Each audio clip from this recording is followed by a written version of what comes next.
அடுத்த விரிவுரையாக சைவப்புலவர் இந்திராணி பொன்னுத்துரை அம்மையார் அவர்கள் தொல்காப்பியம் மற்றும் இலக்கண தொடர்பான கடந்த கால வினாக்களை மீட்டல் நன்னூல் கடந்த கால வினாக்கள் தொடர்பான மீட்டல் வகுப்பை நடத்த இருக்கிறார்கள். அவரை அந்த விரிவுரையை ஆற்ற வருமாறு அன்போடு அழைக்கின்றேன். வணக்கம் அம்மா. வணக்கம். கடவுள் வாழ்த்து. அந்தனவுமெல் விரலால் பாகன் தன்னை பாடலோடாடல் பயின்றான் தன்னை கொந்தனவு நறுங்குன்றை மாலையானை கோலமானீல முடச்சான் தன்னை செந்தமிழோடாரியனை சீலியானை திருமார்பில் புரிவெண்ணூல் திகழ பூண்ட அந்தனனை அவழுதன் லுறையும் மேய அரணடியே அடினாயேன் அடைந்துவிந்தேனே. அனைவருக்கும் திருச்சிற்றம்பலம். அனைவருக்கும் அன்பு வணக்கம் தெரிவித்துக் கொண்டு நான் இன்றைய வகுப்பை ஆரம்பிக்கின்றேன். நாங்கள் சென்ற கிழமை இளஞ்சைவ புலவர்ல அந்த 23ஆம் ஆண்டு வினாத்தாள பார்த்தனாங்க. இன்றைக்கு அந்த அதுல மிச்சத்தை நாங்கள் இதை பார்த்துட்டு அப்புறம் 20ஆம் ஆண்டு சைவ புலவராக்களுக்கு நான் அவங்க கேட்டுக்கொண்டபடி 20ஆம் ஆண்டு இதற்கு பிற்பாடு படிப்பிக்கிறேன்.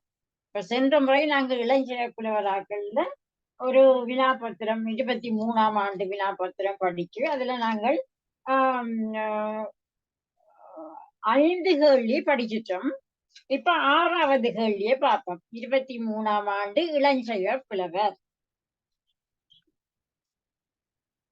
6ஆம் கேள்வி என்னன்னு சொன்னா, காரண பெயர் இடுகுறி பெயர் என்பனவற்றை வரையறை செய்து உதாரணம் காட்டி விளக்கு. லேசான கேள்வி. காரண பெயர் என்றால் என்ன, இடுகுறி பெயர் என்றால் என்ன என்றுதான் இதுல கேட்கிறார்கள். இப்ப காரண பெயர் என்று சொன்னால் யாதேனும் ஒரு காரணம் பற்றி பொருளை உணர்த்துவதுதான் காரண பெயர். ஒரு காரணம் பற்றி பொருளை உணர்த்துவது காரண பெயர். இடுகுறை பெயர் என்று சொன்னால் ஒரு காரணமும் பற்றாது தொன்று தொட்டு இடுகுறி அளவாக நின்று ஒரு பெயரை உணர்த்தி நிற்கிறது தான் இடுகுறி பெயர். உதாரணமாக மரம், மலை, கடல், சோறு இதெல்லாம் நாங்க பழைய முதல் அந்த நாளிலிருந்தே சொல்லிக் கொண்டு வர்ற சொற்கள். இது இடுகுறி பெயர். அதுல மேச, அலுமாரி, அப்படியான சொற்கள் எல்லாம் இடுகுறி அளவால் என்று உணர்த்துறது தான் இடுகுறி பெயர். காரண பெயர்ன்னு சொல்லுது ஒரு காரணம் பற்றி தான் ஒரு பொருளை உணர்த்தும். உதாரணமாக பறவை, அது பறக்கின்றபடியினால அதற்கு பேர் பறவை. அணி, அணி என்ற அணியப்படுவதனால, ஆபரணத்துக்கு அணி என்று சொல்றாங்க, அது அணியப்படுவதனால அதுக்கு பேர் அணி. ஆடைக்கு வரும் அணி. பொன்னன், அவன் பொன்னை உடையவனாக இருப்பதனால் அவனுக்கு பேர் பொன்னன். கணக்கன், கணக்கு பார்க்கின்ற வேலை இருக்கின்றவர்களை கணக்கர், கணக்கன் என்று சொல்லுவார்கள். அப்ப அது காரண பெயர், இடுகுறி பெயர். அதெல்லாம் கேட்ட கேள்வி. காரண பெயர், இடுகுறி பெயர் என்பனவற்றை வரையறை செய்து உதாரணம் காட்டி விளக்க. சரி, அடுத்த 7ஆம் கேள்வி, தொகாநிலை தொடர்களை குறிப்பிட்டு அவற்றுக்கான உதாரணங்களை தருக. அப்ப தொடர்கள் 2 வகை என்று படிச்ச நீங்க. ஒன்று தொகாநிலை தொடர், மற்றது தொகைநிலை தொடர். தொகைநிலை தொடர்ந்த வினைத்தொகை, மற்றது வினைத்தொகை 6 பேருக்கு வேற. ஊமை தொகை, உண்மை தொகை, இப்படியாக 6 இருக்கிறது தொகை நிலையில. வினைத்தொகை, பண்பு தொகை, வேற்றுமை தொகை, வினைத்தொகை, பண்பு தொகை, வேற்றுமை தொகை, ஊமை தொகை, உண்மை தொகை என்று 6 பேருக்கு. அது தொகைநிலை தொடர். தொகைநிலை தொடர் என்று கேட்டா அதை எழுத வேணும். இப்ப கேட்ட கேள்வி உங்களுக்கு தொகைநிலையில தொகாநிலை தொடர்களைத்தான் உங்களை கேட்டிருக்கிறார்கள். தொகாநிலை தொடர்களை குறிப்பிட்டு அவற்றுக்கான உதாரணங்களையும் தருக என்று சொல்லியிருக்கிறார்கள். அப்ப தொகாநிலை தொடர்கள் என்னண்டா, முதலாவது எழுவாய் தொடர், இரண்டாவது விழித்தொடர், மூன்றாவது பெயரெச்சத் தொடர், நான்காவது வினையெச்சத் தொடர். இது சைவ புலவர்களுக்கும் இது பிரயோசனமா இருக்கும், நீங்களும் கவனிச்சு கொள்ளுங்க. ஐந்தாவது வினையெச்சத் தொடர், அடுத்தது ஐந்தாவது தெரிநிலை வினை முற்றுத் தொடர், குறிப்பு வினை முற்றுத் தொடர், இடைச்சொற்றொடர், உரிச்சொற்றொடர், அடுக்கு சொற்றொடர். இப்படியாக 9 வகையாக இருக்கிறது இந்த தொகாநிலை தொடர்மொழி. இப்ப எழுவாய் தொடர் பாருங்க, தொகைநிலை தொடர்களை குறிப்பிட்டு அவற்றுக்கு உதாரணங்களையும் தருகேடு இருக்கிறது.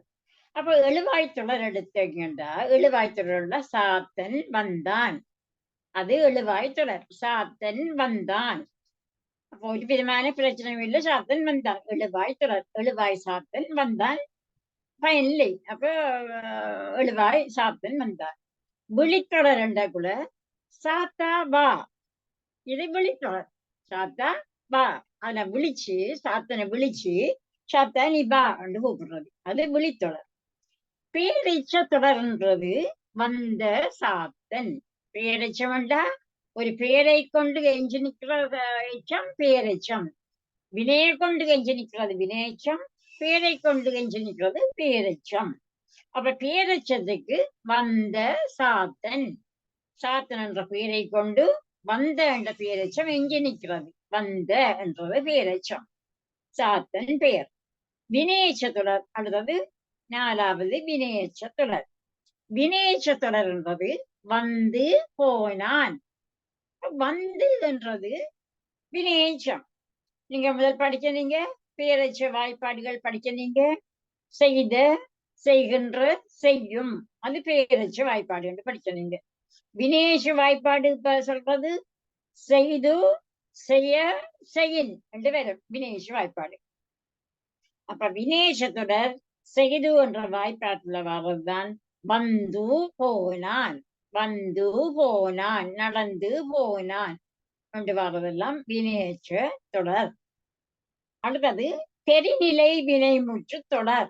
இதுக்கு ஐந்தாவது தெரிநிலை வினைமுற்று தொடர். அப்ப தெரிநிலை வினை முற்று என்றக்குள்ள முற்றாக வந்துட்டது, வந்தான் சாத்தன். அப்ப அது தெரிநிலை வினைமுற்று தொடர், வந்தான் சாத்தன். குறிப்பு வினைமுற்று தொடர் குளையன் சாத்தன். தொடர் என்று வரபடியினால சாத்தன் குளையன் சாத்தன் வந்தான் என்று சொல்லாமல் தொடர் என்றக்குள்ள குளையன் சாத்தன், வந்தான் சாத்தன். அப்ப குளையன் சாத்தன் குறிப்பு வினைமுற்று தொடர். இடைச்சொற்றொடருக்கு மெற்றொன்று. நீங்க இடைச்சொற்றொடர் படிக்கக்குள்ள படிச்சீங்க, மெற்று இப்படி கணக்க இடைச்சொற்றொடர் படிச்சீங்க. அந்த அதுல மெற்றுன்றது ஒன்று இடைச்சொல். அப்ப இடைச்சொற்றொடர்ல மெற்றொன்று, மெற்றி ஒன்று, அப்ப மெற்றுன்றது இடைச்சொற்றொடர். அடுத்தது உரிச்சொற்றொடர். உரிச்சொற்களும் படிக்க நீங்க, நனி, சால, உரு, தவ, நனி, இதெல்லாம் உரிச்சொற்கள் படிக்க நீங்க. நனி, பேதை, இது உரிச்சொற்றொடர். அடுக்கு சொற்றொடர் அடுத்தது பாம்பு, பாம்பு இது வாழுது, அடுக்கி வாழுது, அடுக்கு சொற்றொடர். அப்ப இப்படியாக தொகாநிலை தொடர் 9 வகைப்படும். இந்த 9 நீங்க நன்றாக மனதில பதிச்சு கொள்ள வேண்டும். முதலாவது எழுவாய் தொடர், விழித்தொடர், பேரெச்சத்தொடர், வினையெச்சத்தொடர், தெரிநிலை வினைமுற்றுத் தொடர், குறிப்பு வினைமுற்றுத் தொடர், இடைச்சொற்றொடர், உரிச்சொற்றொடர், அடுக்கு சொற்றொடர் சொல்லி 9 வகைப்படும். இதை பாடமாக்கி வச்சுக்கொள்ளணும். அடுத்தது 8ஆம் கேள்வியாக வந்திருக்கிறது 23ஆம் ஆண்டு இளஞ்சிவப்பிற்கு. அறுவகை பெயர்களும் ஆகுபெயராகி வருமாற்றின உதாரணங்கள் மூலம் விளக்குக. அப்ப அறுவகை பெயர்கள், அறுவகை பெயர்கள் என்ன? பொருள், இடம், காலம், சினை, குணம், தொழில் எல்லாம் அறுவகை பெயர்கள்.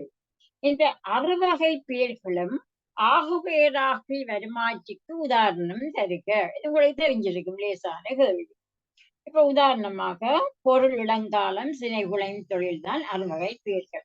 அது ஆகு பெயராகி வந்தால் முதலாவது பொருளாகு பெயர், பொருள் என்றதுல பொருளாகு பெயர்.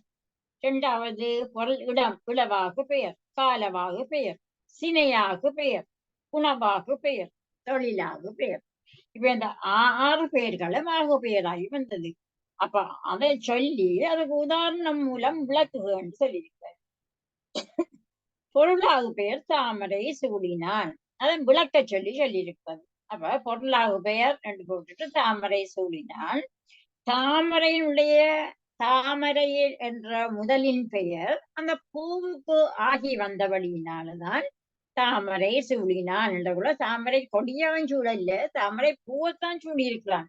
அப்ப தாமரை முதலின் பொருள், அந்த கொடியினுடைய பொருள் தாமரை பூவுக்கு ஆகி வந்தபடியினால அது பொருளாகு பெயர். விலங்கு தானே உங்களுக்கு. அடுத்தது 2வது இடவாகு பெயர். இடவாகு பெயர் என்றக்குள்ள இப்ப ஊர்ன்றது ஒரு இடம். ஊர் சிரித்தது என்றா இடவாகு பெயர். அதாவது ஊரில உள்ள மக்கள் தான் சிரிக்கிறார்கள். அதான் அந்த ஊரை குறிப்பிட்டு ஊரன்னு சொல்றது ஊர்ல உள்ள மக்களை. அப்ப ஊர் சிரித்தது இடவாகு பெயர். அப்ப இடத்தினுடைய பெயர் அந்த மக்களுக்கு ஆகி வந்திருக்கிறது. அப்ப இடவாகு பெயர். அடுத்தது காலவாகு பெயர். காலவாகு பெயர்ண்டா அந்த காலத்தின் கண்ணு. கார்த்திகை பூத்தது. கார்த்திகை மாதத்துல பூக்குற ஒரு பூவுக்கு பெயர் கார்த்திகை பூ. அப்ப அந்த பேரு வையாசி பூன்னு சொல்வார்கள். வையாசி மாதத்துல பூக்குற பூ வையாசி பூ, கார்த்திகை மாதத்துல பூக்குறது கார்த்திகை பூ. அப்படியாக அது காலவாகு பெயர். கார்த்திகை பூத்தது, கார்த்திகை மாதத்துல பூக்குற பூ பூத்திருக்கிறது. சிறையாகு பெயர் என்ற கூட வெற்றிலை நட்டான். அப்ப இது முதல் சொன்னது தாமரை சூடினான். அப்ப முதல் பிள்ளை பெயர் அந்த பூவுக்கு ஆகி வந்திருக்கிறது. இங்க வெற்றிலை நட்டான் கூட சினையுடைய பெயர் கொடிக்கு ஆகி வந்திருக்கிறது. வெற்றிலை என்ற கூட இலையா கொண்டு நாட்டுறான் இல்ல, அவன் அந்த வெற்றிலை கொடியைத்தான் நாட்டுகின்றான். அப்ப அந்த இலையினுடைய பெயர், இது ரெண்டுக்கும் வித்தியாசத்தை நல்லா கவனிச்சு கொள்ளணும். இலையினுடைய பெயர் அந்த கொடிக்கு ஆகி வந்திருக்கிறபடினால வெற்றிலை நட்டான். இப்ப ரெண்டும் ஆப்போசிட்டா இருக்கு. தாமரை சூடினால் வெற்றிலை நட்டான். பொருளாக பெயர், சினையாக பெயர், ரெண்டையும் கவனிச்சு கொள்ளணும் வித்தியாசம். அடுத்தது புனவாகு பெயர் எடுத்து பார்த்தீங்களா? வண்டிலில் வெள்ளையை பூட்டு. வெள்ளையை பூட்டு கண்டா என்ன வெள்ளை கண்டா? அந்த மாடு, வெள்ளை நிறமான மாடு கண்டபடி அந்த வண்டில பூட்டுறது மாடு தானே. அப்ப வண்டியில் வெள்ளையை பூட்டு கண்டா அந்த வெள்ளை நிறமுடைய மாட்டைத்தான் வெள்ளை என்று சொல்றார்கள். இப்ப சுவருக்கு வெள்ளை அடித்தான் என்றக்குள்ள வெள்ளை அடித்தான்டா, வெள்ளை அடித்துള്ളത് வெள்ளை என்னது? சுண்ணாம்பு தான் பூசுறாரு அல்லது பெயிண்ட் பூசுறார்கள். அப்ப அதுக்குத்தான் வெள்ளை அடித்தான். அப்ப வெள்ளை என்றது புனவாகு பெயர். அடுத்தது தொழிலாகு பெயர் பொரியலோடு உண்டான். பொரியல் என்றா என்ன? பொரியல் என்று உங்களுக்கு தெரியாது. ஆனா இப்ப போட்ட உடனே அந்த எண்ணெயில அது சுண்டு பொரிஞ்சு வருகிறது. ஆகவே அது பொரியலோடு உண்டான் அல்லது பொங்கலோடு உண்டான். பொங்கல் என்ற கூட அந்த அந்த அரிசிகள் போய் அது பொங்கி வருகிறது. ஆகவே அது பொங்கல் என்றது பேர். அல்லது வெற்றல். வெற்றல் என்று நாங்கள் ஒரு இதை போட்டோம்னா அது வட்டி சுண்டி வருகிறது. அப்ப வெற்றலோடு உண்டான், பொரியலோடு உண்டான், பொங்கலோடு உண்டான். இதெல்லாம் தொழிலாகு பெயர்.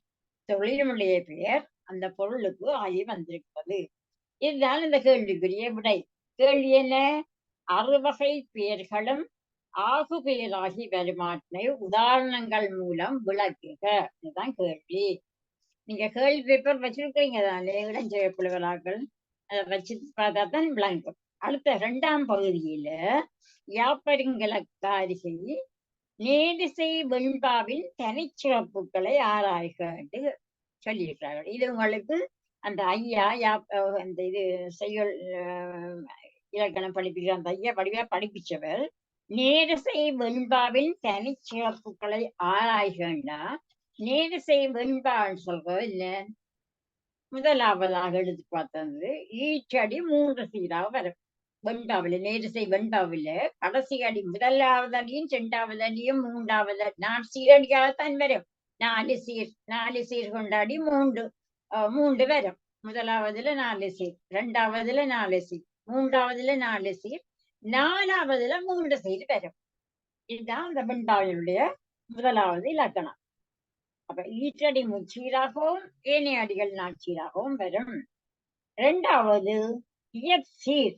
இயற்சீரண்டா மாச்சீரும் விளச்சீரும் சேர்ந்து வர்றது இயற்சீர். வெண்சீர் காய்ச்சீர் தான் வருவது. வெண்பாவுக்கு இயற்சீரும் வெண்சீரும் காய்ச்சீரும் வரும். அப்ப என்ன கேட்ட கேள்வி என்ன உங்களுக்கு? நேரிசை வெண்பாவின் தனி சிறப்புகள். மூன்றாவது, இயற்சீர் வெண்டலையும் வெண்சீர் வெண்டலையும் பெற்று பெறும். இயற்சீர் வெண்டலை, இயற்சீர் வெண்டலை என்றது மாமுன் நிறை. இயற்சீர் வெண்டலை என்றது மாமுன் நிறைவாகும். இறுதியிலமா அங்காளுக்கு முன்னால் நிறைவேறும். மற்றது வெண்சீர் வெண்டலை என்றது விளமுன்னேர். இதை பெற்று பெறும். வெண்சீர் வெண்டலையும் பெற்று பெறும். இயற்சீர் வெண்டலையும் வெண்சீர் வெண்டலையும் பெற்று பெறும். இயற்சீர் வெண்டலைக்குத்தான் உதாரணம் மாமுன்னிறை விளமுன்னேர். இதுதான் இயற்சீர் வெண்டலைக்கு உதாரணம். வெண்சீர் வெண்டலையும் பெற்று பெறும். வெண்சீர் வெண்டலை காய்ச்சி. நாலாவது, ஈற்றடியின் ஈட்டுச்சீர். கடைசி அடி 4வது அடியில 3 சீர் வரும். அந்த ஈட்டுச்சீர் நாள், மலர், காசு, பிறப்பு கொண்டு முடியும். இது முக்கியமாக தெரியும். ஈற்றடியில வார கடைசிக்கு நாள், மலர், காசு, பிறப்பு கொண்டு முடியும். 5வது, இந்த வெண்பா செப்பலோசை பெற்று வரும். 6வது, முதல் 3 அடிகளும் அளவடியாகும். அளவடி என்றால் 4 சீர் கொண்ட அடியை சொல்றது அளவடி அடி. சிந்தடி என்றால் 3 சீர் கொண்ட அடி. குரல் அடி என்றால் 2 சீர் கொண்ட அடி. இப்படி அந்த அடிகளுக்கு பெயர் இருக்கிறது. நம்ம இதுல முதல் 3 அடிகளும் அளவடி. அளவடி என்றால் 4 சீர் வரும். இறுதி அடியில 3 சீர் வரும். அதாவது 3 சீர் என்றால் சிந்தடியாக வரும். அடுத்தது 2வது அடியில் 3 சீரும் ஒரு தனி சொல்லும் பெற்று வரும். அப்ப முதலாவது 2வது 3வது 4 சீர் என்று சொல்லி இருக்குது. அதுல 2வது ஒரு வித்தியாசம் என்னண்டா, முதலாவது 3 சீர் ஒரு கோடு போட்டு அங்கால இன்னொரு தனிச்சொல் போட்டு அங்கால இன்னொரு சீர் வரும். 15 4 சீர். அப்ப 2வது அடியில் 3 சீரும் தனிச்சொல்லும் பெற்று வரும்.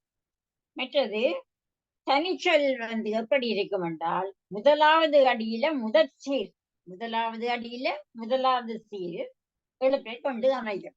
இப்ப நீங்க இதுக்கு உதாரணமாக எடுத்து பாருங்க. பாலும் தெளிதேனும் பாகும் பரிப்புமகை நாளும் கலந்துனக்கு நான் தருவேன் கோலஞ்சை துங்கக் கரிமுகத்து தூமொழியே நீ எனக்கு சங்கத் தமிழ் 3 தா. அப்ப இதுல தனிச்சொல் என்ன? முதற்சீர் நிலத்தை கொண்டு முடியும் தனிச்சொல். பாலும் தெளிதேனும் பாகும் பரிப்புமை நாளும் கலந்துனக்கு நான் தருவேன் கோலஞ்சை. இது தனிச்சொல். அப்ப பாலும் என்ற கூட லூனா வருது. கோலம் செய்யன்ற கூட அதுலயும் லானா வரி வருது. அப்ப அந்த முதல் வாராடி தான் இந்த தனிச்சொல்லையும் பெற்று வர வேணும். அந்த நீங்க உதாரணமாக உங்களுக்கு தெரிஞ்ச ஒரு பாட்டு, லேசான பாட்டை பாடமாய் வச்சுக்கொண்டா அதை எடுத்து பார்த்து எழுதலாம். அடுத்த கேள்வியை பாருங்க. 10ஆம் கேள்வி.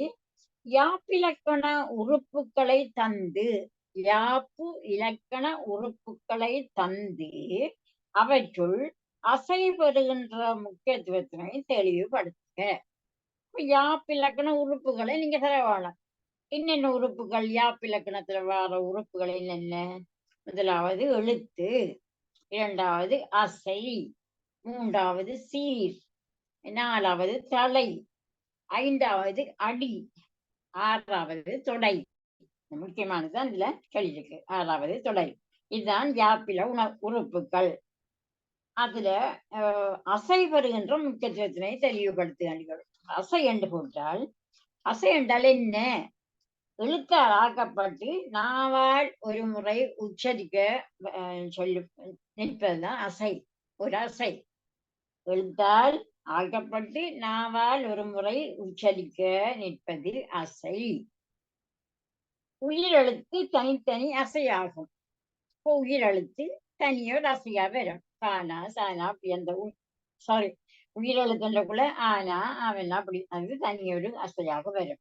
உயிர்மை எழுத்தும் தனியொரு அசையாக வரும். அதே போல கானா கவனா அதுகளும் தனியொரு அசையாக வரும். அசை அடுத்தது யாப்பில உறுப்புகளை தந்து அவற்றுள் அசைப்படுகின்ற முக்கியத்துவத்தினை எதிர்க்கிறாங்க. அப்ப அசையை பற்றி தான் சொல்லுவோம். நீங்க அசையுண்டா என்னென்று எழுதி போட்டு எப்படி உச்சரிக்க வேணும், எப்படி வருது அசைன்னு சொல்லி போட்டு, பிறகு அசை 2 வகைப்படும். நேரசை, நிறையசை. நேரசை, நிறையசை. நேரசை என்றா என்ன, நிறையசை என்றால் என்ன? குரில் தனித்து வந்தாலும், குற்றெழுத்து தனித்து வந்த, இப்ப கானா, தானா, சானா, ஆனா, அதான் குரில். குரில் தனித்து வரினும் அல்லது குரில் ஒற்றுடன் வரினும், ஒற்றுண்டக்குள்ள புள்ளி வச்ச எழுத்து, கானா இஜன்னா, கானா இஜன்னா, அப்ப கச்சு. அப்ப குரில் ஒற்றுடன், ஒற்றுண்டா குத்து வச்ச எழுத்து, ஒற்றுடன் வரினும். மூன்றாவது நெடில் தனித்து வரினும், அதாவது ஆவென்னா என்ற எழுத்து. உதாரணமா அவன்கிட்ட சொல்றேன், ஆவென்னா அல்லது காவென்னா அப்படி வரும். நெடில் தனித்து வரினும் அல்லது நெடில் ஒற்றோட வரினும், அந்த ஆவென்னாவோ காவென்னாவோ அதுக்கு பக்கத்துல ஒரு குத்து வச்சு எழுத்து வந்தாலும் இது நேரசை என்று சொல்லப்படும். இதெல்லாம் ஞாபகத்துல வச்சுக்கொள்ளலாம். நேரசை. நிறையசை என்று கேட்டீங்க என்றால் என்ன, 2 குறில் எழுத்து வந்தால், இப்ப கானா சானா வருது என்று வரும். அப்ப 2 குறில் எழுத்துக்கள் பக்கத்துல வந்தாலும், க ச அல்லது க த அப்படி ஏதோ 2 குறில் எழுத்துக்கள் வந்தாலும், அல்லது 2 குறிலோட ஒரு ஒற்றுடன் வந்தாலும், 2 குறில்கள் ஒற்றுடன் வந்தாலும், 2 குற்றெழுத்தும் அதுக்கு பக்கத்துல ஒற்று என்றக்குள்ள குத்து வச்ச எழுத்து வந்தாலும் அதுவும் நிறைய செய்தால். மற்றது மூன்றாவது முதலில் குறியிலும் அதை தொடர்ந்து நெடிலும் வந்தால், முதலில் குறில் இருந்தால் கூட கானா குறில், காவன்னா நெடில், க கா அல்ல க தா இப்படி வந்தாலும் அது நிறைய செய்தால். நாலாவது முதலில் குறியிலும் இரண்டாவது நெடிலும் மூன்றாவது ஒற்றும் வந்தாலும் அது நிறைய செய்.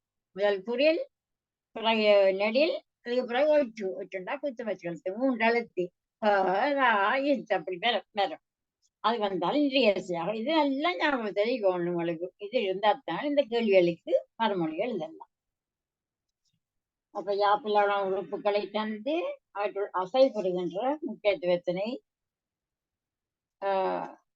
சொல்லலாம். அடுத்த கேள்வியை பாருங்க. 17ஆம் கேள்வி. ஆசிரியப்பாவின் சிறப்புகளை அதன் வகைகளுக்கூடாக தருக என்ற கேள்வி கேட்டிருக்கிறார்.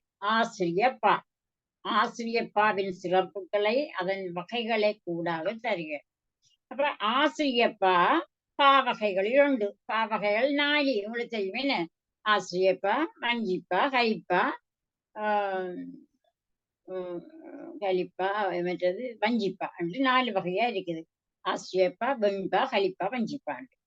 இப்ப ஆசிரியப்பா பாக வகைகளில் ஒன்றாகும். இந்த ஆசிரியப்பா அகவலோசை உடையது. அது தலை, ஆசிரியர் தலை. எனினும் வேறு தலைகளும் சில பல இடையில வரும். ஆசிரியப்பாவுக்கு ஆசிரியர் தலை வந்தாலும் வேறு தலைகளும் இடையில வரும். மற்றது இத்தகைய பாக்கள் 3 அடி தொடக்கம். இந்த ஆசிரியப்பா 3 அடி தொடக்கம். எத்தனை அடி நிலை மண்டல ஆசிரியப்பாண்டகள் நீங்க படிச்சுங்க, பெரிய இந்த இதுகள் எல்லாம், அந்த மாணிக்க வாசகர் முன்னாடி இருக்கிற அந்த இதெல்லாம் பெரிய பெரிய இதுகள், அதெல்லாம் 3 அடி தொடக்கம் 7 எத்தனை அடி வரையும் வரலாம் அந்த ஆசிரியப்பா. அடிகள் 4 சீர்கள். ஒவ்வொரு அடியிலையும் 4 சீர் தான் இருக்கும்.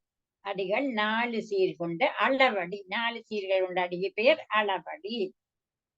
2 சீர்கள் கொண்ட சிந்தடிய, 3 சீர்கள் கொண்ட சிந்தடியாகவோ 2 சீர்களை கொண்ட குரலடியாகவோ அமையலாம். இந்த மாதிரியும் வரும். நாச்சீரடியாயம் வரும், 3 சீர் கொண்ட சிந்தடியாகவும் வரும், 2 சீர் கொண்ட குரலடியாகவும் இந்த ஆசிரியப்பா வரும் என்று சொல்றார். எனினும் முதல் அடியும் இறுதி அடியும் அளவடிகளாக இருக்க வேண்டும். எப்படி வந்தாலும் சரி, முதல் அடியும் கடைசி அடியும் அளவடி, அளவடி என்ற 4 சீர் கொண்ட அடியாக இருக்க வேண்டும். இறுதி அடி இறுதியில வந்து ஏன்னா, ஓவென்னா, ஏனா என் என்ற சொல், ஈ, ஆ, ஆய் என்ற சொற்கள் என்னும் அசைகளுள் ஒன்றாகத்தான் இது இருக்கலாம். இது இறுதி அசை, இறுதி சீர். ஏ, ஓ, என், இ, ஆ, ஆய் என்று வரும். இப்படியான அசைகள் ஒன்றாக அது இருக்கும்.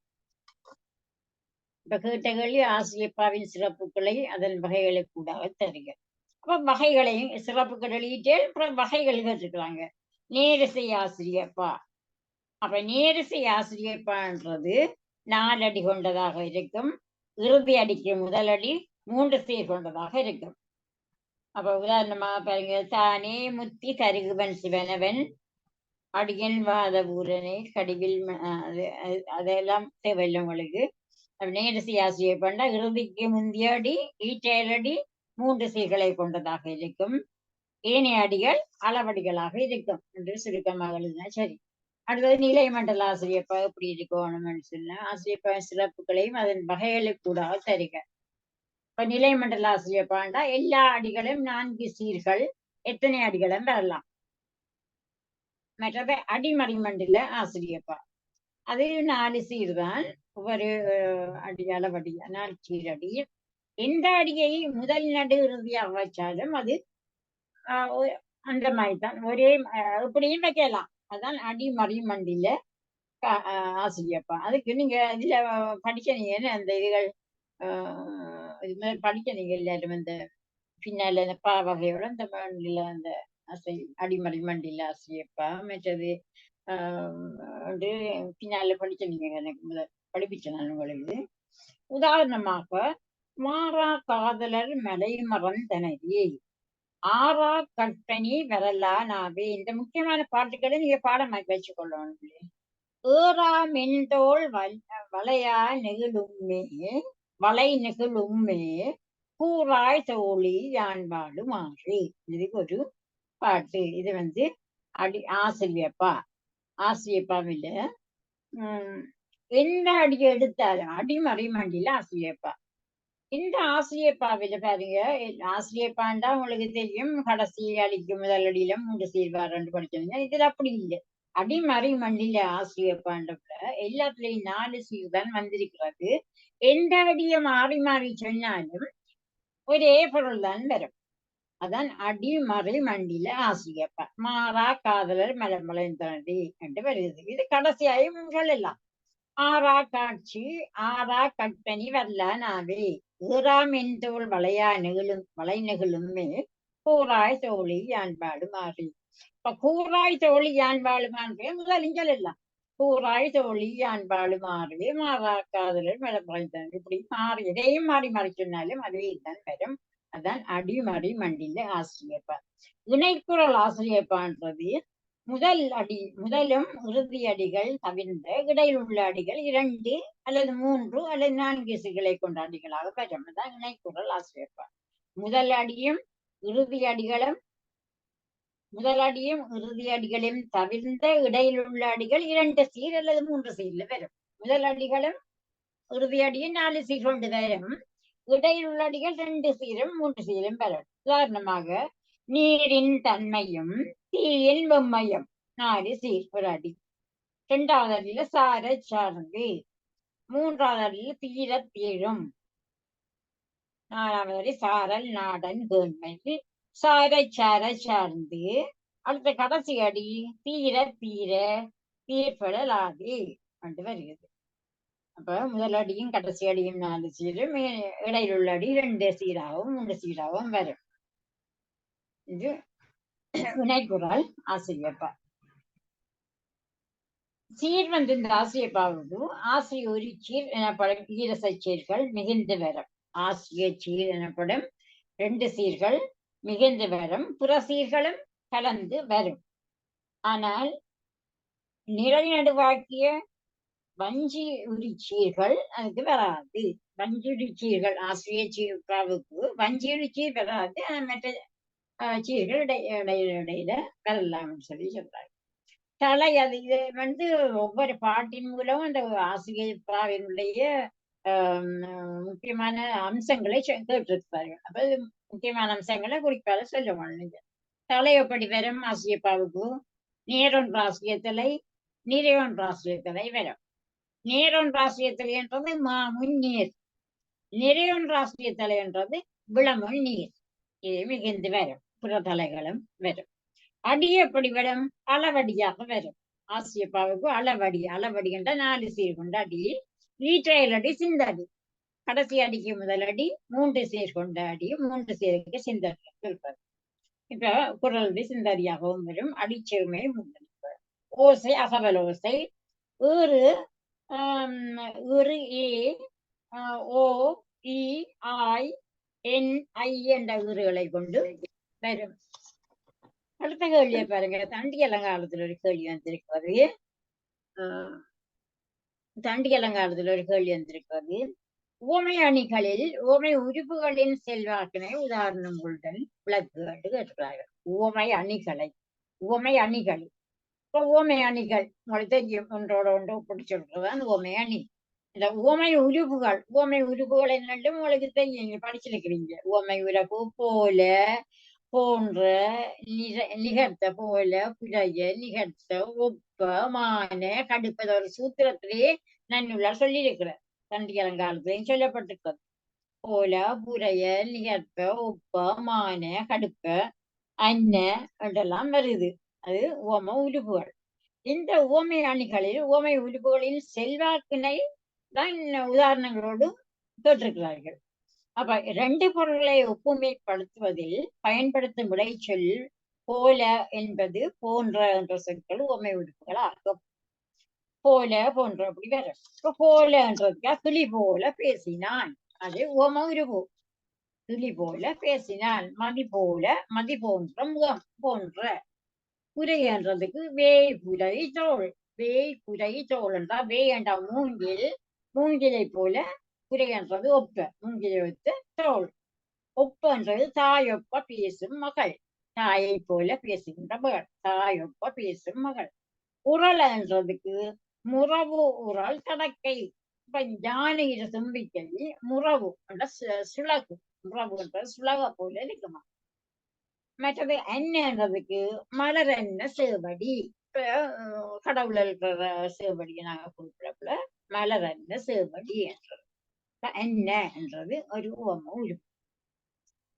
அப்ப உவம உருவுகளை பற்றி நன்னூல்ல 367வது சூத்திரத்துல சொல்லியிருக்கிற போல, புரைய, ஒப்ப, உரள, மான, கடுப்ப, இயைய, ஏய்ப்ப, நேர, நிகர, அன்ன, இன்ன என்பனவும் புறவும் உவம துருபி என்று இப்படியான முக்கியமான சூத்திரங்களை எல்லாம் நீங்கள் பாடமாக்கி கொள்ள வேண்டும்.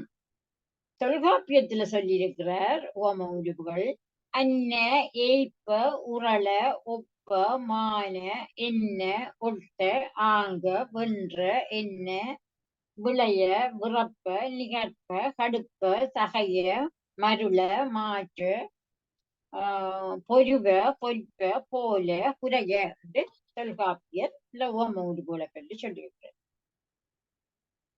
அப்ப என்ன கேட்ட கேள்வி உங்களுக்கு?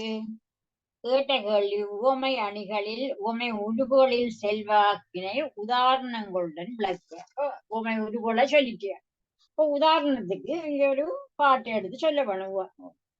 உதாரணத்துக்கு உவமை அணி புலவர் தான் சொல்ல எடுத்துக்கொண்ட பொருளை வேறு ஒரு பொருளோடு ஒப்புமைப்படுத்தி சொல்றதுதான் உவமை அணி. இந்த உவமை அணி 3 வகையில வரும்.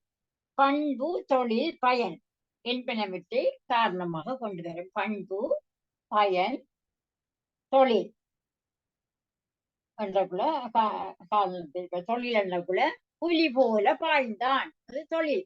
புலி போல பாய்ந்தான். பயன் என்றக்குள்ள தடக்கையில மேகம் போன்ற கை என்றக்குள்ள அது பயன். மேகம் போன்ற, மேகம் என்ற மலை, மலைக்குத்தான் மேகம் என்று மலை போல எல்லாருக்கும் கொடுக்குற கைன்னு சொல்லிட்டு இப்படியாக இந்த இதுல உவமை 3 வகைப்படும். பண்பு, தொழில், பயன். புலவர் கூறப்புகுந்த உவமேயம் அப்பொருளை ஒப்பிட வந்த பொருள் உவமானம் இரண்டையும் இணைக்க பயன்படுத்துவது உவம உருவு. அப்ப அந்த உவமையிலையும் உவமேயத்திலையும் பாருங்க வித்தியாசம். புலவர் கூற புகுந்தது உவமேயம், அப்பொருளை ஒப்பிட வந்த பொருள் உவமானம். மதி முகம் என்றகுல மதி என்ற மதி முகம் என்றகுல முகம்தான் உவமேயம், முகம் உவமேயம். இப்ப நாங்க எதை எடுக்கிறோமோ அது எதுக்கு ஒப்பிடப்படுறோமோ அந்த பொருள் தான் உவமேயம். உவமானம் என்று சொல்றது அந்த பொருளை ஒப்புறதுக்கு வந்த பொருள் தான் உவமானம். மதி உவமானம், முகம் உவமேயம், இரண்டையும் உவமிக்க பயன்படுவது உவம உருவு. மதி போன்ற முகம், மதி போல முகம், அவ போன்ற போலன்றது உவம உருவு. அது வித்தியாசம் நன்றாக தெரிஞ்சிருக்க வேணும் உங்களுக்கு. அடுத்த கேள்வி 13ஆம் கேள்வி. தற்குறிப்பேற்ற அணியின் சிறப்புகளை கொண்ட பாடல் அடிகளை குறிப்பிட்டு விளக்குக. தற்குறிப்பேற்ற அணி. இந்த தற்குறிப்பேற்ற அணி என்றகுல நலவன்பாவுல எனக்கு வருது தற்குறிப்பேற்ற அணி. இப்ப நலன் பிரிஞ்சு போறான். இரவையில காரருளில் கானகத்தே காதலியை கைவிட்ட பாதகனை பார்க்கப்படாதென்றோ கூறில்வாய் அலவன். அது அலவன் என்ற நண்டு எல்லாம் ஓடி ஆக்களை கண்டோடனே அது ஓடி ஒழிக்குந்தானே.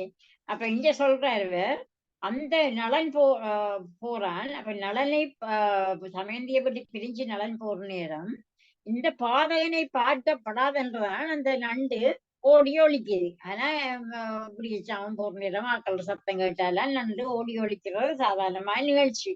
அவன் புலவர் என்ன சொல்றார், இப்படிப்பட்ட பாதகன் அந்த காதலிய சமயந்திய தனியே கைவிட்டுச்சு போறான். அவன் ஒரு பாதகன். அவனை பார்க்கப்படாதான் இந்த கிளி இந்த சேவல் குதிரை இந்த நண்டு எல்லாம் ஓடி ஒழிக்குதான்னு சொல்லி சொல்றார். அப்புறம் இன்னும் ஒரு உதாரணம் இதுல உங்களுக்கு தண்டி அலங்காரத்துல சொல்லப்பட்டிருக்கு. தற்குறிப்பேற்ற அணிக்கு காமருதேர் வெய்யவன் எங்கும் கரம்பரப்பி தேமருபு சூரை மலர்ந்துளக்கும் தாமரையின் தொக்க இதழ் வைத்து பார்க்கும் தொகைத்திரும் போய புக்க புரை கிழிப்பான் போல வருது. காமரு தேர் வெய்யவன்றது அழகு மிக்க, காமரு என்ற அழகு மிக்க தேர், கொட்டை சக்கரத்துடன் விளங்கிய தேர். காமரு தேர் வெய்யவன் அழகு பொருந்திய தேரை உடைய அந்த சூரியன் எங்கும் கரம்பரப்பி எல்லா இடத்திலையும் தன்னுடைய கரத்தை வியச்சாமந்தோனே சூரியன் எல்லா இடத்திலையும் தன்னுடைய கரத்தை பரப்பி தேமருகு சோலை மலர்தளக்கும். தேன் மலர்களிலிருந்து தேன் எல்லாம் ஒழுகுற அப்படியான தேன் ஒழுகுகின்ற அந்த சோலை இதுல உள்ள மலர்கள் எல்லாம் தங்களுடைய இதழை விரிக்கும். தாமரையின் அந்த ஒரு கூன்சொல் பக்கத்தில் தனிச்சொல் போட்டு தாமரையின் தொக்க இதழ் விரித்து பார்க்கும் துறை திரள் போய் புக்க புரை கிளப்பான் போல. அப்ப இந்த தொக்க தாமரை சூரியன் வந்தோடனே அதை இதழ் விரித்து பார்க்கும் தொலைந்து இருள் போயிற்று. இருள் விரித்து பார்க்கிற நேரம் இருள் போயிற்று. சூரியன் வர இருள் போயிற்று. புக்க புரைகிழப்பான் போல. அழகு மிக்க ஒற்றை சக்கரத்துடன் விளங்கியிருக்கிற சேர்னையுடைய சூரியன் எல்லா இடத்திலும் ஒளிக்கர்களை பரப்பி கொண்டு இருக்கிறான் தோட்டத்தில் எல்லா இடத்திலும். அப்ப அந்த நேரம் தேன் துளைக்கும் சோலையில் உள்ள மலர்களையும் அவன் திறந்து பார்க்கிறான். மலர்களை திறந்து பார்த்தோடனேதான் அது விரியுது. அதே போல தாமரையில் குவிந்த இதழ்களையும் விரித்து பார்க்கிறான்.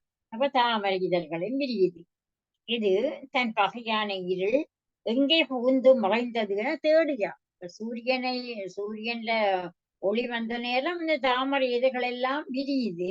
அப்ப என்ன சொல்றாருண்டா, அந்த சூரியன் வந்தோன்னு அந்த இருள் எங்கேயோ போயிட்டு சொல்லி அந்த சூரியன் தேடுறாராம், இருளை தேடுறாராம், எங்கும் இருளை தேடுறாராம். இதே போல தன் குறிப்பை ஏற்றி கூறுகிறது. தற்குறிப்பேற்ற இயல்பாக நடக்கிற நிகழ்ச்சியில தன் குறிப்பை ஏற்றி சொல்வது தற்குறிப்பேற்ற அணி என்று சொல்லப்படும். அடுத்த கேள்வி 14வது. உயர்வின் அமைச்சு அணி என்றால் என்ன, உதாரணம் தந்து விளக்குவ. உயர்வின் அமைச்சு அணி என்றால் என்ன, உதாரணம் தந்து விளக்குவ.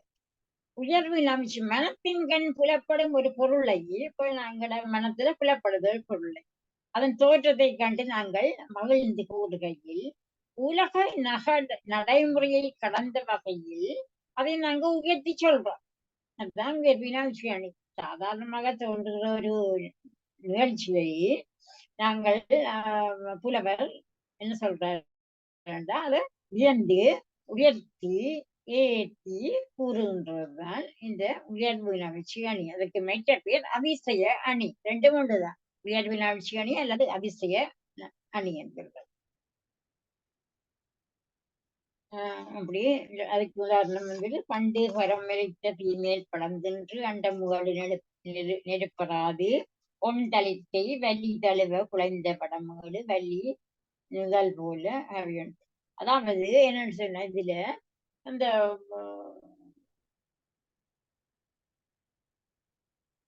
இந்த முதல் அந்த பண்டை காலத்துல அந்த புறம் 3 முப்புறங்களை எரித்தார். முப்புறங்களை எரித்தவர் என்றால் அவர்கள் செய்த கொடுமைகளை தாங்காமல் முப்புறங்களை எரித்தவர். அப்படியான தீ அதுல படர்ந்த தீ இப்பவும் எங்களுக்கு அந்த அந்த அண்ட முகடுகள்ல நெருப்பு சூரியன் இந்த நெருப்புகள் அதுல நெருப்பு இப்பவும் இருக்கு அந்த மாதிரி சொல்ற. அப்ப அந்த நேரம் அந்த 3 முப்புறங்களை எரித்த நெருப்பு இப்பவும் அண்ட முகடு நெருப்பு வராது இருக்கிறது என்று சொல்லி சொல்றார். அப்ப இது வந்து என்ன உயர்வு நவிழ்ச்சி அணின்னு சொல்லி சொல்றார். அடுத்தது அதோட உங்களுக்கு பிடிச்சது இளஞ்செழிய புலவராக்கள்கிட்ட கேள்வி முடிஞ்சது. இனி சைவ புலவராக்களுக்கு 20ஆம் ஆண்டு நடந்த ஒரு பேப்பரை கேட்டிருக்கிறார்கள். 20ஆம் ஆண்டு பேப்பர்ல சைவ புலவராக்களுக்கு முதலாவது கேள்வி இலக்கணம் சைவ புலவர் 20ஆம் ஆண்டு. ஆனா ஆவண்ணாக்கு மாத்திரை அளவு யாது? ஆனா ஆவண்ணாக்கு மாத்திரை அளவு யாது? அப்ப ஆனாக்கு விளவு மாத்திரை ஆனாக்கு 1 அவனாக்கு 2. அப்ப 2 இஞ்சுதான் 3. ஆனாக்கு அவனாக்கு மாத்திரை அளவு யாது என்றால் மாத்திரை அளவு யாது என்றால் 3. ஆனாக்கு 1 அவனாக்கு 2 3. இரண்டாவது தொல்காப்பிய நன்னூல் ஆயுத எழுத்தின் புறப்படம் யாதென கூறுக. தொல்காப்பிய நன்னூல தொல்காப்பியர் என்ன சொல்றார்? ஆயுத எழுத்தின் புறப்படம். நன்னூலால் என்னன்னு சொல்றார்? ஆயுதம் எழுத்தின் புறப்படம். அப்ப நன்னூலார் சொல்றார் நெஞ்சு வழியில தலையில இருந்து பிறக்குது. ஆயுத எழுத்து தலையில இருந்து தான் பிறக்குதுன்னு நன்னூலார் சொல்றார். நான் தொல்காப்பியர் சொல்றார் நெஞ்சு வழியில இருந்து பிறக்குதுன்னு சொல்றேன். அதுதான் ரெண்டுக்கு வித்தியாசம். தொல்காப்பியர் நெஞ்சில இருந்து பிறக்குதுன்னு சொல்றார். நன்னூலார் தலையில இருந்து பிறக்குதுன்னு சொல்றார். அதுதான் ரெண்டுக்குள்ள வித்தியாசம். தொல்காப்பியர் நன்னூலார் ஆயுத எழுத்தின் புறப்படம் யாதென கூறுகிறார். அடுத்த 3வது ஆனாவென ஈனா முன்னெண்ண உயிர்களில் சார்பொழி யாது? முன்னெண்ண உயிர்களில் சார்பொழி யாது? முன்னெண்ண முன்னுக்கு இருக்கிற அண்ணம் மேலெண்ணம் முன்பகுதியில இருக்கிற மேலெண்ணம் அதனுடைய உயிர்களில் சார்பொழி யாது என்ற கூட அந்த உயிரெழுத்துக்களுடைய சார்பொழி என்ன என்று சொன்னால் ஆயுதம் குற்றியலுகரம் குற்றியலுகரம் 3 தான். ஆயுதம் என்றுதான் அதுல வந்திருக்கு. முன்னெண்ண உயிர்களின் சார்பொழி ஆயுதம் என்றுதான் சரி. ஆயுத எழுத்து. மற்றது இயன்னா விழியேலா ரகரை ஈற்று பெயர்கள் எவை? நாங்க விழி வேற்றுமை படிக்கிறீங்க.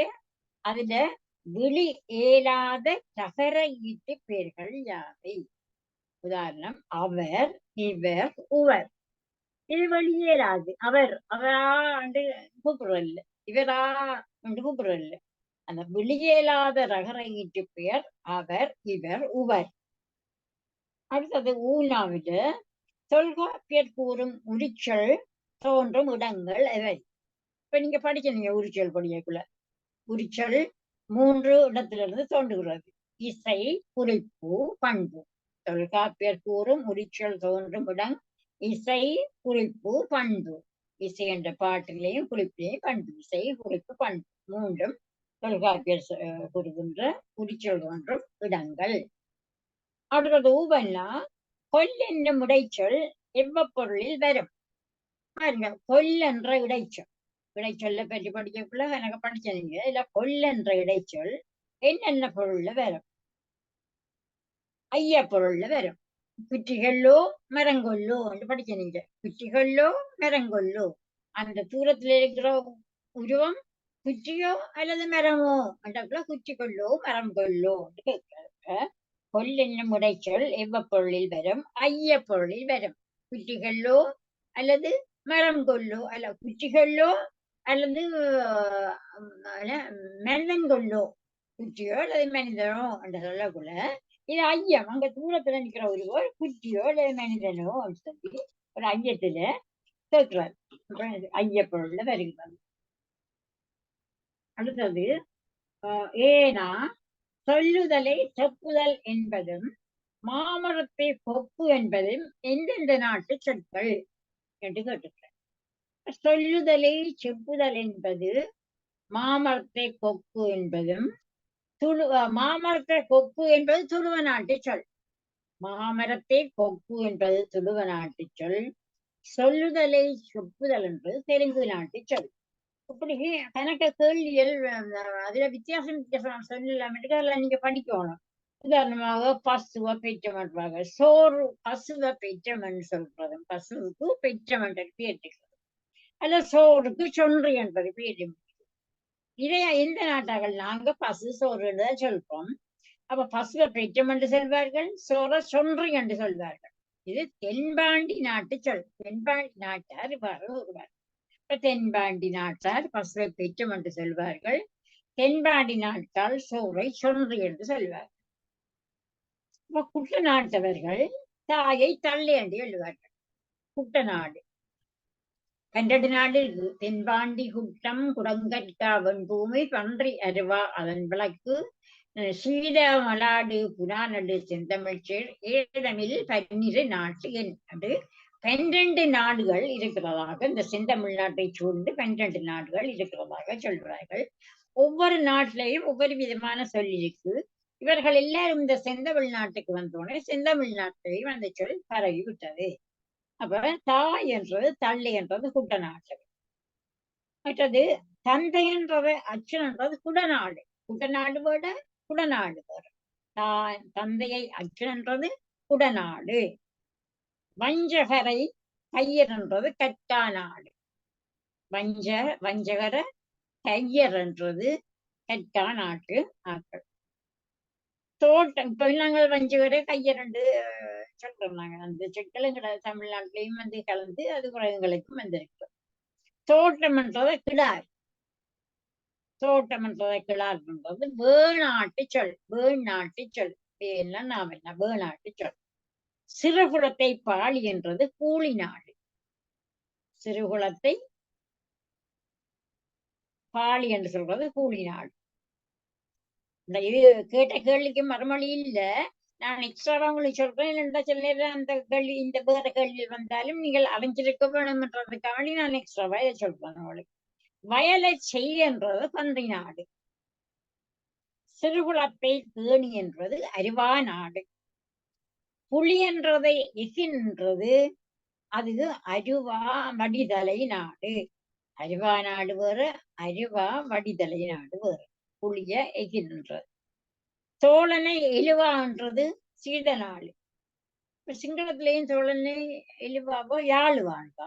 யாழுவான் சொல்றதாகவே இதுல சோழனை எழுவான்றது சீத நாடு. நல்ல நீரை வெள்ளம் என்றது மலையமா நாடு. நல்ல நீரை வெள்ளம் என்று சொல்வார்கள் மலையமா நாடு. தாயை ஆய் என்பவர்கள் புன்னாடு. தாயை பார்த்து ஆய் ஆய் என்பவர்கள் புன்னாட்டு ஆக்கள். மாமரத்தை கொக்கு என்பவர்கள் துளுவ நாட்டார்கள். மாமரத்தை கொக்கு என்று சொல்வார்கள் துளுவ நாட்டார்கள். அகப்படுதலை சிக்கிடல் என்றது கன்னட நாடு. அகப்படுதலை சிக்கிக் கொண்ட அகப்பட்டு கொண்டான் நாங்களும் சொல்றாங்க. சிக்கிக் கொண்டாடுறது கன்னட நாடு. சொல்லுதலை செப்புதல் அது நாங்களும் அந்த சொல்ல பாவிக்கிறாங்க. சொல்லுதலை செப்புதல்ன்றது தெலுங்கு நாடு. மற்றது பாரசீக மொழியிலிருந்து எங்கட நாட்டோடு கலந்த சொற்கள் இருக்கிறது. பாரசீக மொழியில சர்க்கார், சிப்பந்தி, சுமார், துப்பாக்கி, முலாம், சால்வை, சமுக்காலம் இதெல்லாம் பாரசீக மொழியிலிருந்து தமிழ் மொழியோட பரவன சொற்கள். மற்றது உருது மொழியிலிருந்து எங்கட தமிழ் மொழியோட கலந்த சொற்கள் அசல், அத்தர், அண்டா, அணா, அம்பாரம், அமுல், ஆசாமி, ராஜினாமா, உராத்தல், சராசரி, சாமான். இது உருது மொழியிலிருந்து எங்களோட நாட்டோட வந்து கலந்த சொற்கள். அடுத்தது அலுமாரி, அலவாங்கு, அன்னாசி, ஏலம், கடுதாசி, கதிரை, கொறடா, கோப்பை, பாதிரி, பீங்கான், பீப்பா, விராந்தை, வாங்கு, சன்னல், மேத்திரி, இதெல்லாம் போர்த்துகீய சொற்கள் என்று சொல்லி எவ்வளவு நீங்க பாடமாக்கி வச்சுக்கொள்ள வேணும். அடுத்தது என்ன? சொல்லுதலை அடுத்தது ஏன்னா அடுத்த கேள்வி குணவேற்றுமை என்றால் என்ன என்று கேட்டிருக்கிறாரு. குணவேற்றுமை என்றால் என்ன? இப்ப குணவேற்றுமை என்றால் என்ன? கூட அந்த வேற்றுமை நீங்க அந்த பாவகைகள்ல படிக்க நீங்க பாவகைகள் இந்த தண்டி அலங்காரத்துல படிக்க நீங்க வேற்றுமை என்ற அணியில குண வேற்றுமையும் ஒரு ஒரு ஒரு வேற்றுமை அணியில குண வேற்றுமையும் வரும். அதாவது 2 பேருடைய குணங்களை ஒப்பிட்டு சொல்வதுதான் அந்த குண வேற்றுமை. 2 பொருள்களை எடுத்துக்கொண்டு அவற்றின் குணங்களை வேறுபடுத்தி காட்டுவதுதான் குண வேற்றுமை. அதுக்கு அந்த இதுல உங்களை தண்டி அலங்காரத்துல பாட்டும் போட்டு உதாரணமும் தந்திருக்கிறார்கள். தண்டி அலங்காரத்துல பார்த்தா தெரியுது பாட்டு குணவேற்றுமை என்று பாட்டு பாடல் ஒன்று இருக்கிறது. ஐயன்னா அதெல்லாம் இப்ப படிப்பிக்க எனக்கு நேரம் காணா, இல்லாட்டி அதெல்லாம் உங்களுக்கு குணவேற்றுமைக்குரிய பாடலையும் சொல்லி உதாரணங்களுக்கு டைம் காணாது. தொல்காப்பியர் உவமையணியில் கூறும் உருபு என்பதன் பொருள் யாது? தொல்காப்பியர் உவமையணியில் கூறும் உரு என்ற பொருள் யாது? உரு கண்டால் நிறம். தொல்காப்பியர் உவமை அணியில உரு கண்டால் நிறம் என்ற இதுல சொல்றார். உவமை அணியில பண்பு உரு உவமை அணியில சொல்றார் தொல்காப்பியர். பண்பு உரு இப்படியெல்லாம் அந்த உவமையில என்னென்னத்துல உவமை வரும் என்று சொல்லி சொல்றார். அதுல உருகன்றது நிறம். உருகன்ற நிறம். அடுத்தது அகவலோசை எவ்வாறு பிறக்கிறது? அகவலோசை ஆசிரியப்பாவிலிருந்து பிறக்கிறது. அகவலோசை ஆசிரியப்பாவிலிருந்து பிறக்கிறது. அதனுடைய இறுதிச்சீர் ஏ ஓ என் இ ஆ ஐ என்றது இறுதிச்சீராக இருக்கும் அகவலோசை. பகுதி ஒன்றுல இது முதலாவது சின்ன சின்ன கேள்விகள் தான் நான் இப்ப சொன்னேன். அதுல ஓவெல்லாம் வரையும் ஆனருந்து ஓவெல்லாம் வரையும் இருக்குது. அது சிறு சிறு கேள்விகள். அதுக்கும் 10 மார்க்ஸ் தான் ஒவ்வொன்றுக்கும். எல்லாத்துக்கும் கொஞ்சம் கொஞ்சம் தான் எழுதுறது. கணக்க கட்டுற வினா போல கணக்கு எழுதுறதில்ல. எழுதி கொண்டுதான் நேரம் காணா கொஞ்சம் கொஞ்சமாக சரியான மறுமொழி எழுதினீங்கன்னா அப்படியே சரி. 2ஆம் பகுதியை 2ஆம் கேள்வியை பார்த்தால் இயற்கை அளபடை செயற்கை அளபடை என்றால் என்ன என்று கேட்டிருக்கிறார்கள். இப்ப இயற்கை அளபடை என்றது என்னன்னு சொன்னா இயல்பாகவே சொல்லில் வரும் அளபடை இயற்கை அளபடை. இயல்பாகவே சொல்லில் வரும் அளபடை இயற்கை அளபடை. அதாவது சொல்லில் வரும் எழுத்துக்கள் அளபடுத்து என்றால் அதை இயற்கை அளபடை. ஒரு சொல்லில வர எழுத்துக்கள் அளபடுத்து என்றால் அது இயற்கை அளவு. உதாரணமாக ஆடு மகடு. ஆடு என்றது ஆண், மகடு என்றது பெண். மகடு தான் வரும். அது அளவெடுக்கும் போது மானா ஹானா டூவன்னா ஊனா வரும். ஆடுன்றவங்க ஆனா டூவன்னா ஊனா. ஆடு மகடு ஆண் பெண்ணுன்னு சொல்லுவோம். புலி புலி புலி ஈ என்று வரும். மற்றது புலி ஈ பூனா சீயன்னா ஈனா. மரு ஊ மானா சூனா ஊனா. மரு ஊ அதெல்லாம் அளபடை. ஊனாக்க பக்கத்துல ஊனாண்டு வருது. ஒரு ஊ ஊனாக 2 ஊனா ஒரு ஒன்றரை ஊனாக பக்கத்தில் இன்னொரு ஊனா வரும். இவை இயற்கையாகவே சொல்லப்படுற இயற்கை அளபடை. இதுகள்தான் இயற்கை அளபடை. செயற்கை அளபடை என்றால் என்ன என்றால் இந்த சொல்லிசை அளபடை, இன்னிசை அளபடை, செய்யுளிசை அளபடை, இது 3 தான் செயற்கை அளபடை. சொல்லிசை அளபடை என்ற உள்ளது சொல்லிசை இந்த சொல்லுக்கு ஒரு இசையை கூட்ட வருவது சொல்லிசை அளபடை. உரநசை, அதாவது உரநசை என்ற சொல் அது ஒரு வினைச்சொல் உரநசை.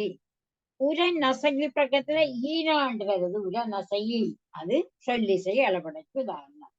இன்னிசை அளபடை என்றது பாட்டுகளில் ஓசை குறைந்த விளத்தி அந்த ஓசையை நிரப்பி ராகத்துக்காக வேண்டி, ராகத்தை சொல்றதுக்காக வேண்டி அந்த ஓசையை நிரப்ப பெறுவது இன்னிசை அளபடை. உதாரணமாக இளங்கோ அண்டக்குள்ள இந்த பாட்டுகள் இழுத்து படிக்க வேணும். அப்ப இளங்கோ அண்டக்குள்ள 2ங்கன்னா அல்லது 3ங்கன்னா வரும். அது இன்னிசையில் இறைப்பதற்காக வேண்டி அந்த சொல்லினர் சொல்லாக அளவெடுத்து வரும். செய்யுளிசையின் இறைப்படை அளபடை என்றது செய்யுள்ள விதி இருக்குது. எத்தனை எழுத்து பெற வேணும், எத்தனை இது பெற வேணும் என்றெல்லாம் இருக்குது. அப்படியாக அந்த செய்யுள்ள கணக்கு பார்த்து அந்த எழுத்து எண்ணி கணக்கு பார்த்து செய்யுள்ள எழுத்த அந்த இசையை நிரப்புவதற்காக வேண்டி செய்யுளிசை அளபடை இருக்கிறது. அதுதான் செயற்கை அளபடை. அப்ப இயற்கை அளபடை என்றது சாதாரணமாக நாங்கள் இயற்கையாக அளவெடுப்பது இயற்கை அளபடை. செயற்கை அளபடை என்றது சொல்லிசை அளபடை, இன்னிசை அளபடை, செய்யுளிசை அளபடை. இயற்கை அளபடையில உயிர் அளபடை, ஒற்றளபடை எல்லாம் இயற்கை அளபடையில வரும். செயற்கை அளபடையில சொல்லிசை அளபடை, இன்னிசை அளபடை, செய்யுளிசை அளபடை வரும். அடுத்தது ஆவன்னா ஒரு கேள்வி வந்திருக்குது. மகன் வினை கிளப்பின் முதநிலை இயற்றி இச்சூத்திரத்தின் பொருள் கூறி இதை விளக்கு. இப்ப மகன் வினை கிளப்பின் முதல்நிலை இயற்றுகின்றது. இப்ப மகன் வினை கிளப்பின் முதல்நிலை இயற்றுகின்ற தாய் மகன் தான் அது சொல்றது. தாய் மகன் அல்லது மகன் தாய் என்று சொல்வார. மகன் தாய். அப்ப மகன் வினை கிளப்பின் முதல்நிலை இயற்றுகின்றது. தாய் என்னும் சொல்லுடன் மகன் பற்றிய வினையை சேர்த்து சொன்னால் அதாவது வல்லெழுத்து வரையும் வல்லெழுத்து மிக்க முடியும். மகன் தாய் கலாம். இப்ப மகன் தாய் இதான் அந்த சொல். மகன் வினை கிளப்பின்றது மகன் தாய். இப்ப மகன் தாய் என்று சொல்லக்குள்ள என்ன மகன் தாய்க்கு என்று வரும். அப்ப அது வல்லினம் இரட்டித்து வரும். மகன் தாய்க்கு செய்த உதவி. தாய்க்கு என்றக்குள்ள தாய் இக்கன்னா பூனா தாய்க்கு என்றக்குள்ள அது வல்லெழுத்து மிக்கு வல்லெழுத்து வரையும் அந்த வல்லெழுத்து மிக்க முடியும். தாய் என்றது அந்த ஈன்னா வல்லெழுத்து வந்தாதான் வல்லெழுத்து மிக்க முடியும். தாய் கலாம் என்று வரும். இக்கன்னா வல்லெழுத்து அங்கால கலாம். மகன் தாய் கலாம் வல்லெழுத்து வரையும் வல்லெழுத்து மிக்க முடியும். மகன் வினை கிளப்பின் முதல்நிலை இயற்றி சூத்திரத்தின் பொருள் கூறி அது உங்களுக்கு புத்தகத்திலையும் இருக்குது. இந்த விளக்கம் காணாட்டி நீங்கள் அதை பார்த்து கொள்ளுங்க. மகன் வினை கிளப்பின். அடுத்தது ஈரட்டாய் மயங்கும் எழுத்துக்கள் இவை தெளிவுபடுத்துக. ஈரட்டாய் மயங்கும் எழுத்துக்கள் என்று சொல்லக்குள்ள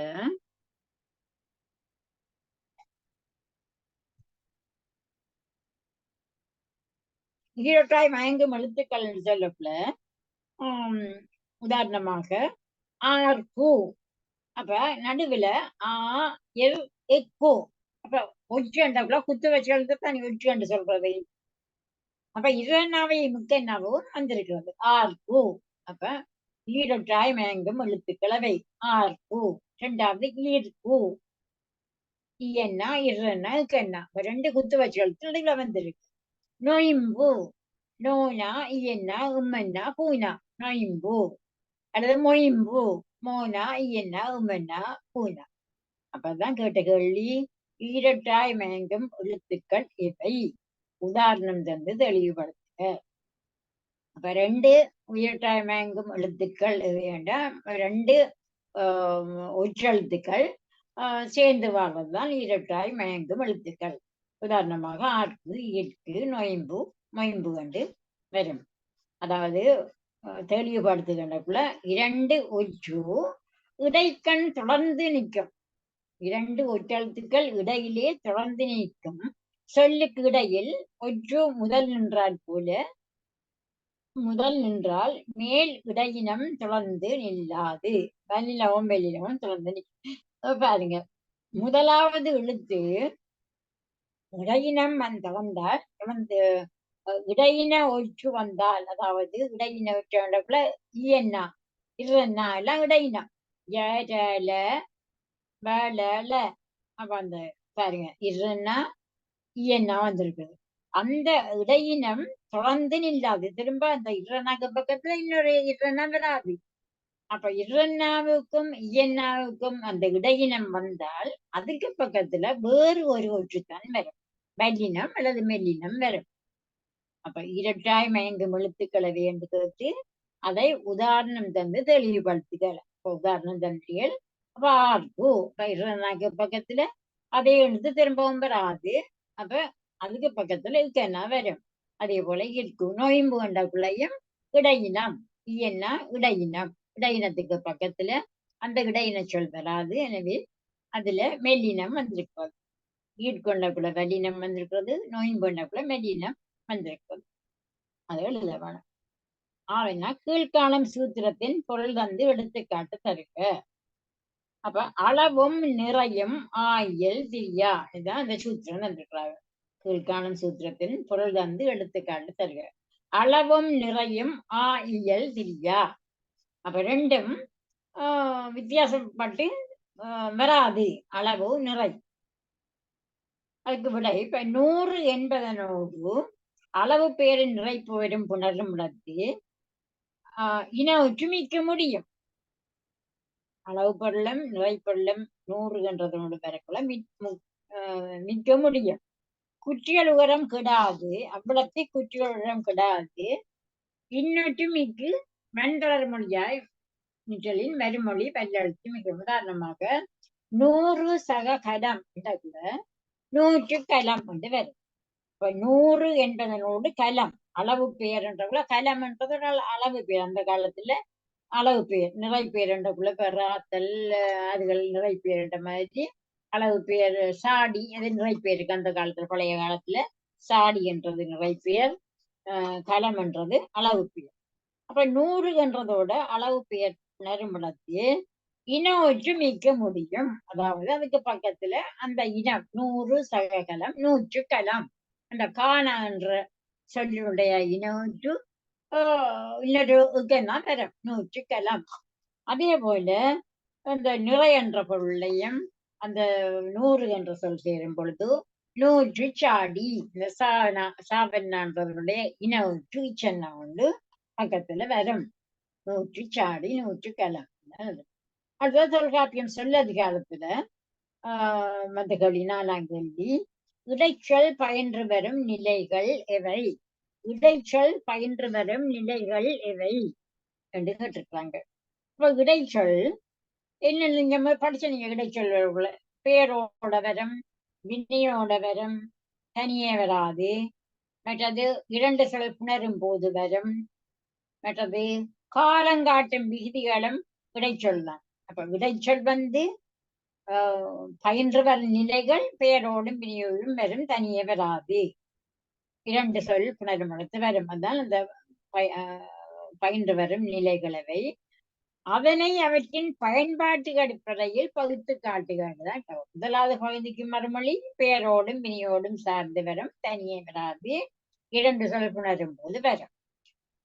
பயன்பாட்டு அடிப்படையில் பகுத்து காட்டுகின்றால் முதலாவதாக காலங்காட்டும் விகுதி இடைச்சொல் தான். காலங்காட்டும் விகுதி இத்தன்னா இத்தன்னா இட்டன்னா அது காலங்காட்டும். இறந்த காலம் காட்டுறது இத்தன்னா. இட் இறந்த காலம். மற்றது கின்று நிகழ்காலம். உப்பெண்ணா உவெண்ணா எதிர்காலம். இந்த காலங்காட்டும் விகுதி எல்லாம் இடைச்சொல் தான். வேற்றுமை உருவுகள் நீங்க படிச்சீங்க. 2ஆம் வேற்றுமை உருவு ஐ, 3ஆம் வேற்றுமை உருவு ஆலான், 4ஆம் வேற்றுமை உருவு பூ, 5ஆம் வேற்றுமை உருவு இல் இன், 6ஆம் வேற்றுமை உருவு அது, 7ஆம் வேற்றுமை உருவு கண் இல் கண் என்றது. அப்ப இந்த வேற்றுமை உருவுகளும் இடைச்சொல் தான். மற்றது ஒலியை நிறைக்க வருவதும் இடைச்சொல் தான். ஒலியை நிறைப்பதற்கு வருவதும் அதுவும் இடைச்சொல் தான். நீங்க ஓசையை நிறைக்கிறதுக்கு வர்றது. சத்தம் குறிப்பாலே பொருளுணர்த்த வருவதும் அதுவும் இடைச்சொல். சத்தம் குறிப்பால் பொருளுணர்த்த வருவது. ஒப்பு பொருளாக வருவது அதாவது உவமை பொருள் உவம உருவுகளும் இடைச்சொல் தான். பொருளற்றி துணையாக வருவதும் அந்த இடைச்சொல் தான். பொருளுக்கு துணையாக வர்றதும் இடைச்சொல் தான். பொருள் அல்ல, பொருள் இல்ல. ஆனால் துணையாக இடைச்சொல் அதிகமாக இடைச்சொல்லுக்கு பொருள் இல்ல. உரிச்சொல்லுக்கு கொஞ்சம் பொருள் இருக்கும். ஆனா இடைச்சொல்லுக்கு பொருள் இல்ல. அது பெயரோடாயினும் வினையோடாயினும் சேர்ந்துதான் வரும். தனியே வராது இடைச்சொல். அப்ப இடைச்சொல்லுக்கு தான் காலங்காட்டும் விதிகள், வேற்றுமை உருவுகள், மற்றது சத்தம் குறிப்பால் பொருள் உணர்த்தி வருவன, ஒப்பு பொருள்ல வாருது, பொருளற்ற துணையாக வருவன எல்லாம் இடைச்சொல். அடுத்த கேள்வி அவன்னா, உணர்ச்சி வாயில் உணர்வோர் வலியே. உணர்ச்சி வாயில் உணர்வோர் வலியே என்று ஒரு சூத்திரம் தந்திருக்கிறார்கள். என்கண் ஆசிரியர் குறிப்பிடும் பொருள் என்ன? அப்ப உணர்ச்சி வாயில் என்றது, நாங்க சில முறைகள்ல பிள்ளைகளுக்கு இவ்வளவுதான் படிப்பிச்சாலும் அதுகளுக்கு ஒன்றுமே ஏறாது. வெளிப்படையாக சொல்லியும் காட்சி பொருள்ல பிளாக் போர்ட்ல கீறி அந்த படங்களை காட்டி அப்படி சொன்னாலும் கூட அவங்க அந்த பிள்ளைகளுக்கு சிலவள்ள அதிகம் அவங்களுக்கு உணர மாட்டார்கள், விளங்காது.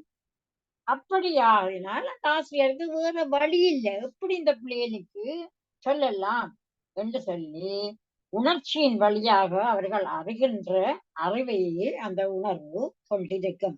அவர்கள் தாங்க உணர்ச்சியா, அதாவது தங்கள் நடைமுறை வாழ்க்கையில தாங்க அந்த உதாரணங்கள் மூலம் அறிகின்ற அறிவு மூலம்தான் அந்த அறிவை இவர்கள் பெற்றுக்கொள்ள வேண்டும் என்று சொல்லி தொல்காப்பியத்துல ஒரு சூத்திரத்துல சொல்றேன். தொல்காப்பியர் உணர்ச்சி வாயல் உணர்வோர் கருத்து. அப்ப உணர்வோர் கருத்து எளிதாக லேசாக ஒரு அளவு இன்டெலிஜென்டான பிள்ளைன்னா நாங்க சொன்னோடனே விளங்கிடும். அப்ப மற்றாக்களுக்கு விளங்காத ஆட்களுக்கு என்ன செய்ய, விளங்காத பிள்ளைகள் தாங்க உணர்ந்துதான் அதை விளங்கிக் கொள்ளுவார்கள். இவ்வளவு படிப்பிச்சவங்களுக்கு ஏறாது, தாங்கள் உணர்ந்துதான் அவர்களுக்கு அந்த கருத்து உணர்ந்து கொள்வார்கள் தான். அந்த கேள்விதான் அந்த மறுமண உணர்ச்சி வாயில் உணர்வு கருத்து.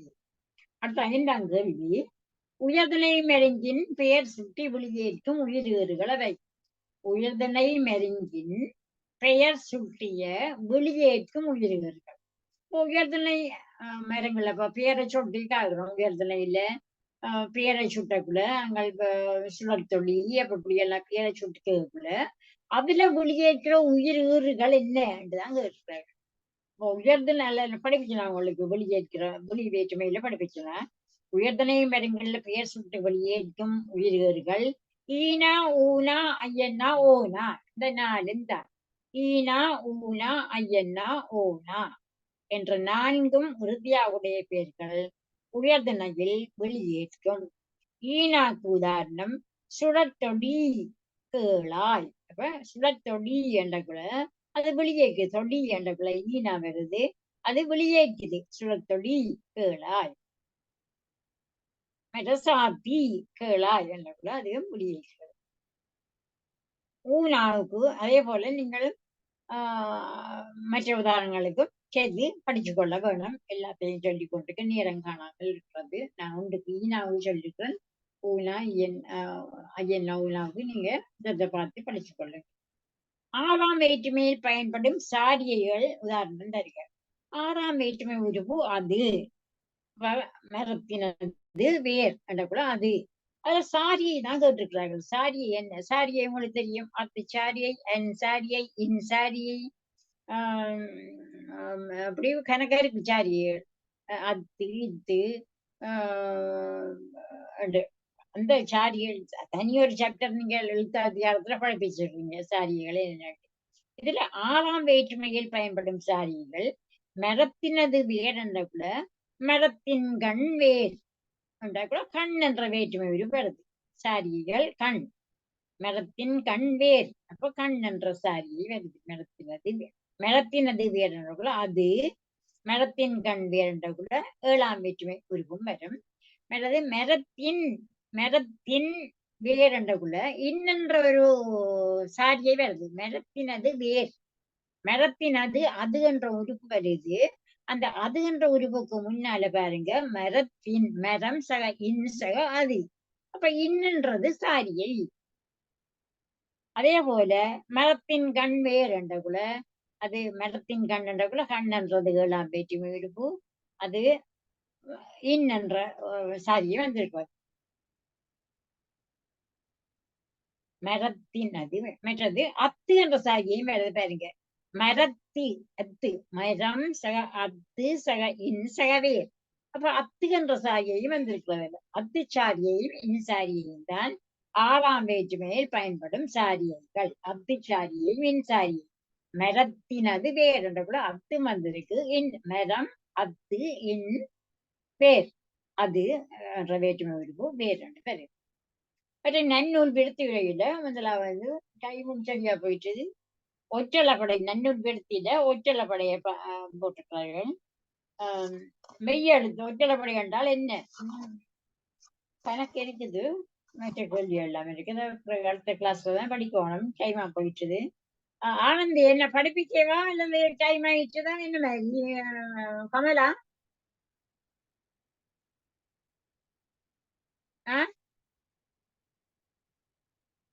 ஆனந்தி இல்லையா?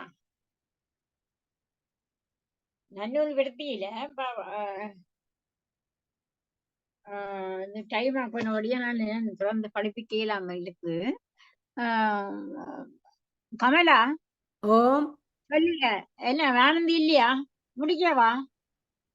பொறுங்கவா கூப்பிட்டா நீங்களே ஆனந்திய ஆனந்தி என்று சொன்னா டைம் தந்தா இன்னும் படிப்பிக்க சொன்னா படிப்பிக்கலாம். ஆனா டைம் சரிதான். நீ 9:15 ஆகுது. ஓகே ஆனந்தி ஆனந்தி அம்மா அன்மியூட் பண்ணுங்க. ஓகே ஓகே ஓகே 9:20 அம்மா. 9:20 ஆகிறபடினால நாங்க நிறைவு செய்யலாம். நேரம் படிச்சாலும் நேரம் தாண்டி இருந்தானே, அப்ப நாங்க அதை நிறைவு செய்வோம். நீங்க இவ்வளவு நேரம் கலந்து கொண்டவர்களுக்கு மிக பிரயோசனமா இருக்கும். மிகுந்த நன்றி. சைவப்புலர் சங்கத்தின் சார்பிலும் பயன்பெற்றவர்களின் சார்பிலும் நன்றி. வணக்கம்.